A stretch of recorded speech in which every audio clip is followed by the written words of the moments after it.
తల్లి కడుపు చూస్తుంది, పెళ్ళాం జేబు చూస్తుంది. ఇది కరెక్టో కాదో నాకు తెలీదు కానీ చూడొచ్చు, తల్లి కడుపు చూస్తుండొచ్చు. పెళ్ళానికి కూడా కొంచెం రెస్పెక్ట్ ఇవ్వండి. దీంట్లోనే ఇంకొకటి చెప్తా వినండి, గట్టిగా మంచిగా వినండి.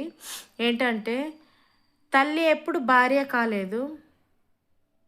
పెళ్ళాము ఏ సమయంలో అయినా మొగుడికి తల్లి అవుద్ది. ఎలా అంటారా? ఏ సమయంలో అంటే ఇప్పుడు కాళ్ళు చేతులు పడిపోయిన మొగోళ్ళు ఉంటారు, మంచాన పడ్డ రోగిష్టి మొగుడు ఉంటాడు. అప్పుడు అన్నీ చేసేది భార్యనే. అందరూ చాలామంది చీప్గా తీసి పాడేస్తారు పెళ్ళాన్ని.